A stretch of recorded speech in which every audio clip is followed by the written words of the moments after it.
आज मैं micro economics की चर्चा करेंगे, जिसका चैप्टर 2 है, जिसका टॉपिक है सेंट्रल प्रॉब्लम ऑफ इकोनॉमी, यानी अर्थव्यवस्था की केंद्रीय समस्याएं। केंद्रीय समस्याएं मुख्य रूप से 5 हैं, लेकिन 3 को महत्वपूर्ण माना गया है। इन 5 में पहला साधनों का बंटवारा, जिसके अंतर्गत 3 पॉइंट्स आते हैं। पहला, उत्पादन क्या किया जाए और कितनी मात्रा में किया जाए। दूसरा, उत्पादन किस प्रकार किया जाए। तीसरा, उत्पादन किसके लिए किया जाए। उसके बाद दूसरे पॉइंट में आता है पूर्ण रोजगार को कैसे प्राप्त किया जाए, और तीसरा पॉइंट आर्थिक विकास को कैसे प्राप्त किया जाए।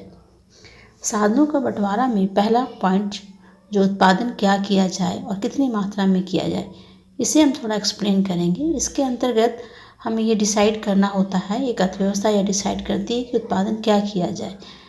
हमारे पास 4 गुड्स होते हैं। एक कंज्यूमर गुड्स होते हैं, यानी उपभोक्ता संबंधी वस्तुएं।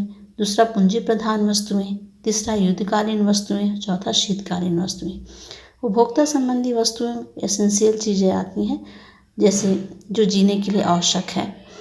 दूसरा, पूंजी प्रधान वस्तुएं, जिसके अंतर्गत आती हैं प्लांट, मशीनें। और तीसरा, युद्धकालीन वस्तुएं, जो युद्ध संबंधी वस्तुओं का उत्पादन किया जाता है। और शीतकालीन वस्तुएं, जैसे ब्रेड और मक्खन। अब अर्थव्यवस्था में यह डिसाइड करना होता है कि किन किन वस्तुओं में हम उत्पादन किया जाए। उपभोक्ता संबंधी वस्तुओं को में अगर उत्पादन किया जाता है तो पूंजी प्रधान वस्तुओं को कम किया जाएगा। यदि पूंजी प्रधान वस्तुओं का उत्पादन अधिक होता है तो उपभोक्ता संबंधी वस्तुओं का उत्पादन अधिक होगा। इसका कारण यह है कि अर्थव्यवस्था के पास साधन सीमित होते हैं। दूसरी बात आती है उत्पादन किस प्रकार किया जाए। इसका संबंध टेक्निक से होता है, यहाँ किस प्रकार की टेक्निक को लिया जाए। पहला टेक्निक आता है लेबर इंटेंसिव टेक्निक, सेकंड आता है कैपिटल इंटेंसिव टेक्निक। तो इसमें कैपिटल इंटेंसिव टेक्निक यानी पूंजी प्रधान तकनीक का प्रयोग किया जाता है, क्योंकि इसमें उत्पादन अधिक होता है, समय कम लगता है और लागत कम आती है। तीसरा है उत्पादन किसके लिए किया जाए, तो इसका संबंध वितरण से होता है। वितरण 2 प्रकार के होते हैं, एक व्यक्तिगत वितरण, दूसरा कार्यात्मक वितरण। व्यक्तिगत वितरण के अंतर्गत यह देखा जाता है कि उत्पादित किए गए वस्तुओं को समाज के विभिन्न वर्गों तक कैसे पहुंचाया जाए। और दूसरा कार्यात्मक वितरण, इसके अंतर्गत उत्पादक अपने उत्पादन के साधनों को विभिन्न क्षेत्रों में किस प्रकार बांटता है। दूसरा है पूर्ण रोजगार को कैसे प्राप्त किया जाए। इसके अंतर्गत यह कहा जाता है कि जो हमारे संसाधन हैं उसको सही तरीके से प्रयोग और कुशलतम तरीके से प्रयोग किया जाए। और तीसरा, आर्थिक विकास को कैसे प्राप्त किया जाए। इसके अंतर्गत आर्थिक विकास या वृद्धि को प्राप्त करने के लिए आवश्यक है कि सही तकनीक का प्रयोग किया जाए। सही तकनीक का प्रयोग करने से उत्पादन भी अधिक होता है और हम संसाधनों का सही तरीके से प्रयोग कर पाते हैं।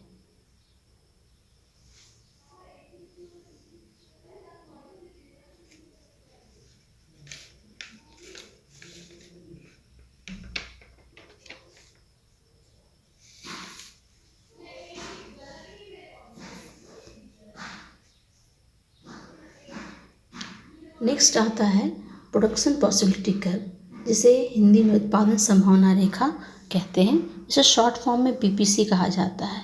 इसके अंतर्गत इसकी परिभाषा दी गई है, दिए हुए साधन और स्थिर तकनीक में 2 वस्तुओं को विभिन्न संयुग्मों को जब प्रयोग किया जाता है तो उसके द्वारा पीपीसी कर्व तैयार होता है। इसे एक डायग्राम के द्वारा हम शो करते हैं। इसकी मान्यता है, पहला, उपलब्ध साधनों को पूरी तरह एवं कुशलतम तरीके से प्रयोग किया जाना चाहिए। दूसरा, इसके तकनीक स्थिर होते हैं। तीसरा, इसमें 2 वस्तुओं को लिया जाता है। पीपीसी यानी प्रोडक्शन पॉसिबिलिटी कर्व की 2 विशेषताएं होती हैं। पहली विशेषता ये होती है कि यह बाएं से दाएं नीचे की ओर गिरती हुई होती है, और दूसरा, यह रेखा मूल बिंदु की ओर कनकेव होती है।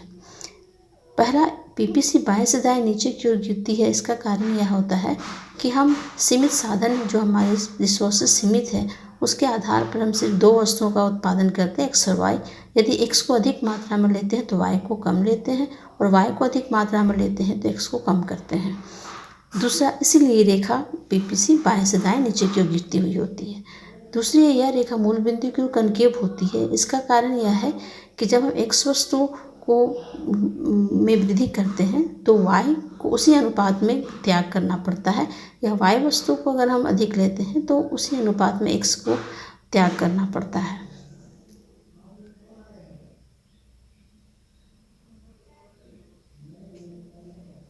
नेक्स्ट आता है पीपीसी में घुमाव यानी शिफ्टिंग। प्रोडक्शन पॉसिबिलिटी कर्व में घुमाव होता है, जिसके दो कारण होते हैं मुख्य रूप से। पहला साधनों में परिवर्तन और दूसरा तकनीक में परिवर्तन। साधनों में परिवर्तन के अंतर्गत दो बातें आती हैं। पहला है साधनों में कमी और दूसरा साधनों में वृद्धि। यदि साधनों में कमी होती है, एक्स और वाई दोनों साधन है, जिसके अंतर्गत अगर दोनों में कमी आ रही है तो ये पीपीसी कर्व में घुमाव होता है, और साधनों में वृद्धि होती है तो भी इसकी कर्व में घुमाव होता है। दूसरा तकनीक में परिवर्तन। इसके अंतर्गत पहली बातें आती हैं, केवल एक्स वस्तु के तकनीक में परिवर्तन होने से ये रेखा घूमती है।